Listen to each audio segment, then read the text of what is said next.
యువతను పట్టి పీడిస్తున్న వాటిలో డ్రగ్స్ ముందు వరుసలో ఉంది. ఒకసారి వాటికి అలవాటు పడితే చాలు ఇక భవిష్యత్తు అంధకారమే. హైదరాబాద్ వంటి మహానగరాల్లో ఈ సమస్య అధికం. మరి డ్రగ్స్ నిర్మూలన కోసం నార్కోటిక్స్ బ్యూరో ఎలాంటి ప్రణాళికలతో ముందుకెళ్తోంది? యువత ఎందుకు డ్రగ్స్ బారిన పడుతున్నారు? వారికి డ్రగ్స్ను దూరం చేయడం ఎలా అనే విషయాలను మనకు వివరిస్తున్నారు Telangana narcotic bureau SP Sai Chaitanya. South zone అంటే చాలా సున్నితమైన ఏరియా. అదొక ప్రతి ఒక్కరికి ఒక ఆఫీసర్గా అవుతుంది ఛాలెంజ్. ఇక్కడ వచ్చినప్పుడు ఏమనిపించింది సార్ సౌత్ జోన్కి? ఖచ్చితంగా I use to always think అదే చేస్తే ఇట్లాంటి జోన్లో చేయాలని. When I came to service, నాకు తెలంగాణ క్యాటర్ వచ్చిన తర్వాత ఇవన్నీ వచ్చిన తర్వాత ఐ యూస్ టు థింక్ నాకు 2 కోరికలు ఉండే. ఒకటి వచ్చేసి 2 కోరికలు కాదు, నేను అనుకునేవాడిని. కోరిక అనుకునేది అంటే అది చేస్తే ఒకటి మంచి నక్సల్ ఎఫెక్టెడ్ ఏరియాలో చేయాలి, 2 సౌత్ జోన్లో చేయాలి అట్లా అనిపించేది ఎందుకో. And I was posted to south zone. I came with okay south zone అన్నారు. అండ్ అప్పుడు ఆనంద్ సార్ వచ్చి పిలిచారు. ఐ వాస్ వరంగల్లో ఉన్నాను, పిలిచారు, వచ్చాను. హిందూ వస్తుందా అన్నాడు, వస్తారు అన్నాడు. Go take charge of south zone అన్నాడు. అంటే మాకు గో చార్జ్ ఓకే సార్ అన్నాడు. అంటే సార్ ఆయన ఎంక్వైరీ చేసుకున్నారు, లేదంటే సార్ థాట్కి నాకు ఏదో అవకాశం ఇద్దామని ఈ గేవ్ ఇట్. సరే వెళ్దాం సౌత్ జోన్కి వెళ్ళి I took charge. It was nice experience. ఎందుకంటే ఫస్ట్ థింగ్ ఒక కల్చరల్ పాయింట్ ఆఫ్ వ్యూలో చాలా తెలియని విషయాలు నేను నేర్చుకున్నాను. So that was a completely different culture which I came to. మీకు గాన్సీ బజార్, చేలాపూర్ ఏరియాలో కంప్లీట్ బెంగాలీస్ ఉంటారు. చంద్రాయణగుట్లో తమిళియన్స్ ఉంటారు. సైజబుల్ కర్ణాటక పాపులేషన్ మనకి దొరుకుతారు.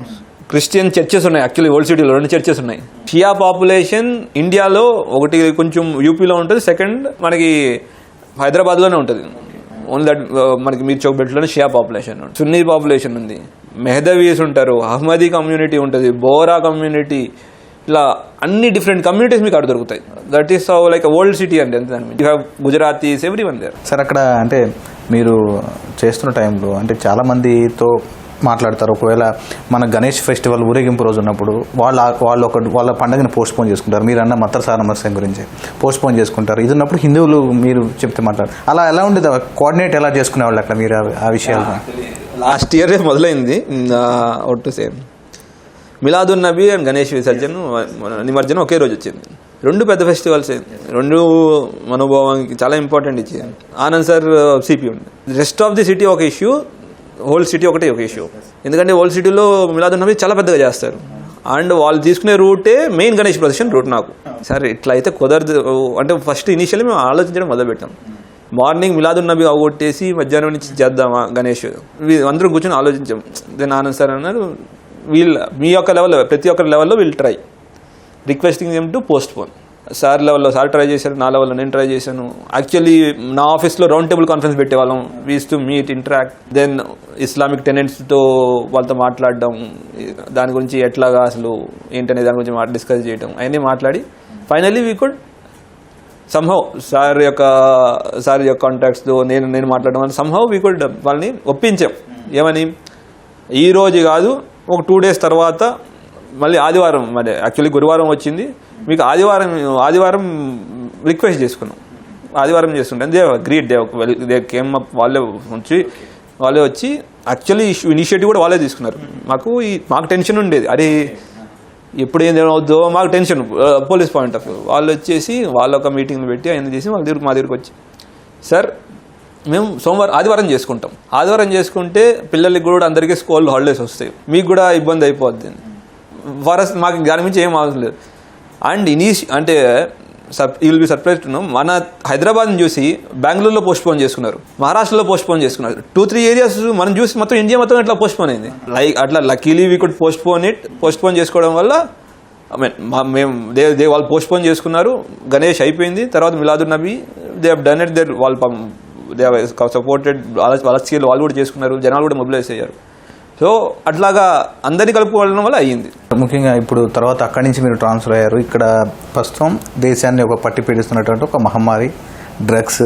దీనికోసం తెలంగాణ ప్రభుత్వం విపరీతంగా కృషి చేస్తుంది. అందుకోసం ప్రత్యేక విభాగం ఏర్పాటు చేసింది. టీజీ ప్రస్తుతం దీనికి ఎస్పీగా ఉన్నారు. సో ఇప్పుడు ఇక్కడికి వచ్చిన తర్వాత అప్పుడు దాకా లా అండ్ ఆర్డర్ మిగతా ఇష్యూస్ అని చూశారు కదా, ఇదంతా సపరేట్ బాడీ. సో ఇక్కడ ఏ విధంగా ఉంది సార్? కొంతమంది మీరు డ్రగ్స్ అబ్యూజ్ అయిన వాళ్ళు కలిసారా?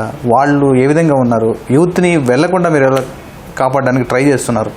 డ్రగ్ అబ్యూజర్స్ ఎవరైతే ఉన్నారో, డ్రగ్ కన్జ్యూమర్స్ని కొంతమంది కలవడం జరిగింది. 1 case I want to tell.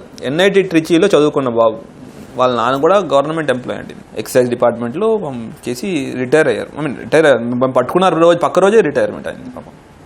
ఇతను NIT ట్రిజ్లో చదివి 3rd year దాకా చదివాడు. ఈ డ్రగ్ అబ్యూస్ వల్ల చదవడం మానేసి ఈవెంట్ ఇంటూ స్టార్ట్అప్ పెడతాను అవన్నీ. I'm not denying that very good, startup పెట్టుకోండి.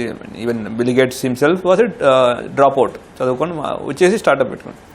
ఇతను స్టార్ట్అప్ పెట్టుకోవడానికి రీజన్ ఏంటంటే not because of ideas, drug కన్సంప్షన్కి డబ్బులు లేక.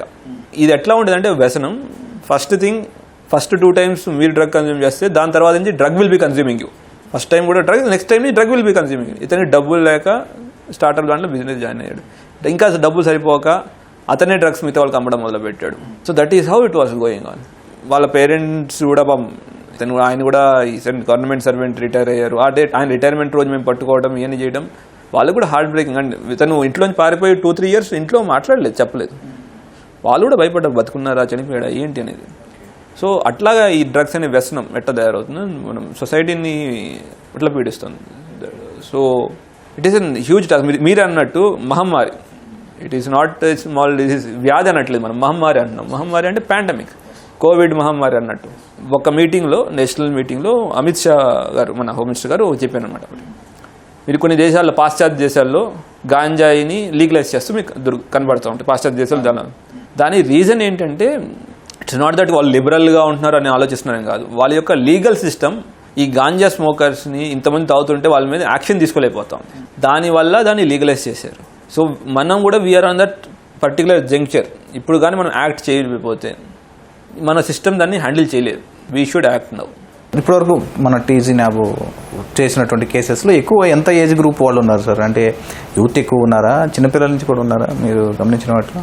డ్రగ్స్లో ఒక స్పెసిఫిక్ క్యారెక్టరిస్టిక్ ఉంటుందండి. ఏంటంటే డబ్బులు ఉన్నోడు తీసుకుంటాడు, డబ్బులు లేనోడు తీసుకుంటాడు, చదువుకున్నోడు తీసుకుంటాడు, చదువు లేనోడు తీసుకుంటాడు, ముసలోడు తీసుకుంటాడు, కుర్రోడు తీసుకుంటాడు. ఒక్క పర్టికులర్ సొసైటీని అటాక్ చేస్తుంది, లేదంటే పర్టికులర్ బాగా చదువుకున్నోడినే లేదంటే చదువు లేనోడినే చేస్తుంది అనేది ఉండదు. దీంట్లో ఎవరినైనా ఈ డ్రగ్స్ ప్రభావితం చేయగలుగుతుంది. యాజ్ ఎ సొసైటీ మనం ప్రతి ఒక్కరు జాగరూకతతో ఉండాలి. ఎందుకంటే అది ఎవరిని ప్రభావితం చేస్తుందో, ఎవరిని అటాక్ చేస్తుందో తెలియదు. ఇది మీరు చూస్తుంటారు, మనం చదువుతూ ఉంటాం న్యూస్ పేపర్లో, ఏమని వైట్నర్స్, బెగ్గర్స్ వైట్నర్స్ తీసుకుంటున్నారు అయ్యని. అతని డబ్బులు లేవు అతని దగ్గర. At the same time software employees లేదంటే వేరే వాళ్ళు ఎవరో డాక్టర్స్, పెద్ద పెద్ద చదివిన డాక్టర్స్, వాళ్ళు డ్రగ్స్ మత్తులో ఉన్నారు. వాళ్ళ దగ్గర there is excess of knowledge, excess of money అని.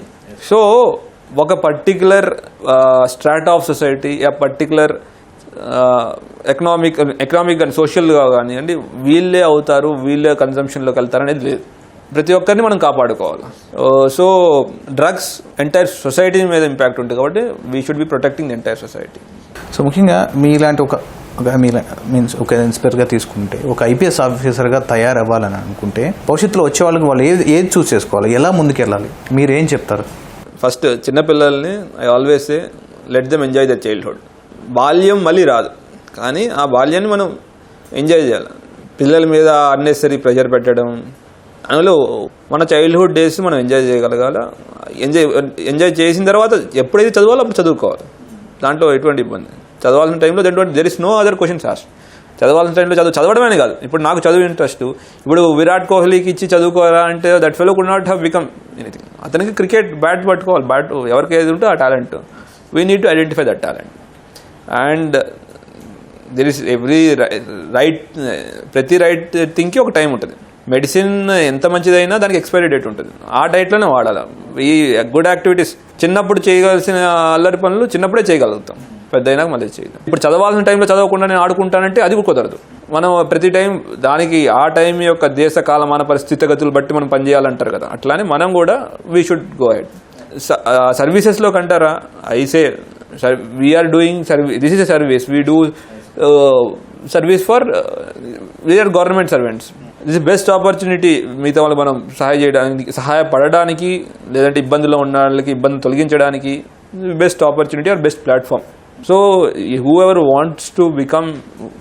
wants an inclination to serve can take this job.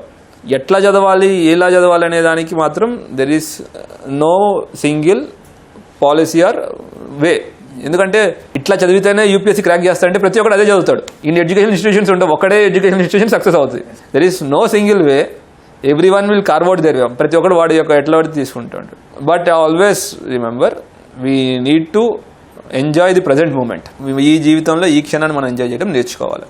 తర్వాత ఇప్పుడు అది అయిన తర్వాత అది చేద్దాం, ఇప్పుడు అయిన తర్వాత ఉన్న క్షణాన్ని ఇప్పుడు ఎట్లా ఉన్నా మనం ఆస్వాదించి ముందుకు వెళ్ళాలి. Right sir, thank you so much sir. చూసాం కదా సాయి చైతన్య గారి సక్సెస్ స్టోరీ. ఏ విభాగమైనా సరే ఏకాగ్రతతో పనిచేస్తే దాంట్లో సక్సెస్ సాధించవచ్చు అని ఆయన చెప్తున్నారు. ప్రస్తుతం ఆయన నార్కోటిక్ ఎస్పీగా కీలక బాధ్యతలు నిర్వహిస్తున్నారు. కెమెరామెన్ సూర్య నరేందర్తో నాగార్జున, ఈటీవీ న్యూస్, హైదరాబాద్.